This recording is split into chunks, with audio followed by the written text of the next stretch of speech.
I was raised a practicing Muslim and remained one for almost half my life. I attended madrasas, that is Islamic schools, and memorized large parts of the Quran. As a child, I lived in Mecca for a time and frequently visited the Grand Mosque.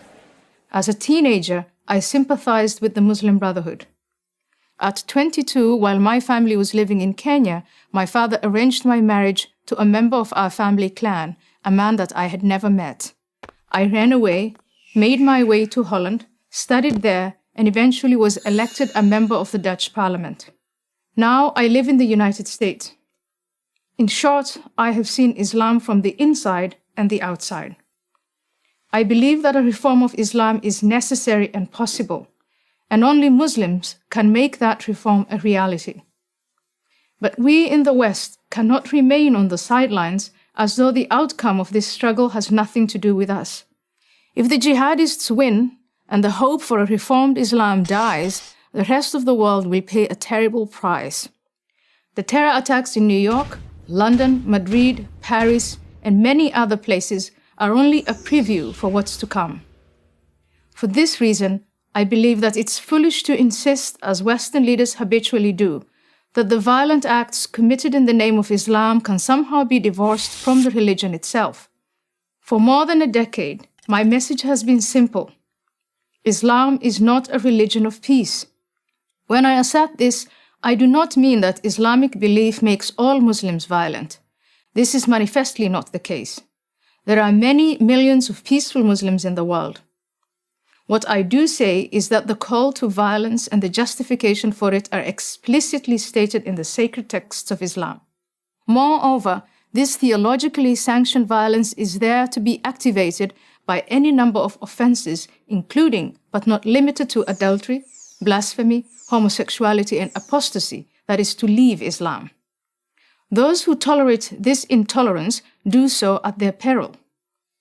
As someone who has known what it is to live without freedom, I watch in amazement as those who call themselves liberals and progressives, people who claim to believe so fervently in individual liberty and minority rights, make common cause with the forces in the world that manifestly pose the greatest threat to that very freedom and those very minorities. In 2014, I was invited to accept an honorary degree from Brandeis University for the work I have done on behalf of women's rights in the Muslim world. That invitation was withdrawn after professors and students protested my criticism of Islam. My subsequent disinvitation, as it came to be called, was no favor to Muslims, just the opposite. By labeling critical examination of Islam as inherently racist, we make the chances of reformation far less likely.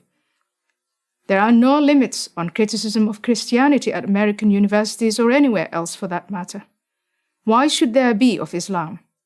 Instead of contorting Western intellectual traditions so as not to offend our Muslim fellow citizens, we need to defend both those traditions and the Muslim dissidents who take great risks to promote them. We should support these brave men and women in every way possible. Imagine a platform for Muslim dissidents that communicated their message through YouTube, Twitter, Facebook, and Instagram. These are the Muslims we should be supporting, for our sake as much as for the sake of Islam. In the Cold War, the West celebrated dissidents such as Alexander Solzhenitsyn, Andrei Sakharov, and Václav Havel, who had the courage to challenge the Soviet system from within. Today, there are many dissidents who challenge Islam, but the West either ignores them or dismisses them as not representative. This is a grave mistake. Reformers such as Tawfiq Hamid, Asra Nomani, and Zuhid Jasser, and many others must be supported and protected. They should be as well known as Solzhenitsyn, Sakharov, and Havel were in the 1980s. If we do in fact support political, social, and religious freedom, then we cannot in good conscience give Islam a free pass on the grounds of multicultural sensitivity.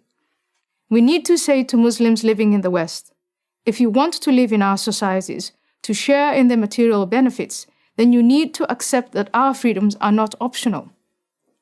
Islam is at a crossroads of reformation or self-destruction. But so is the West. I'm Ayaan Hirsi Ali of Harvard University for Prager University. To subscribe to our YouTube channel, click here. To help keep our videos free, donate here.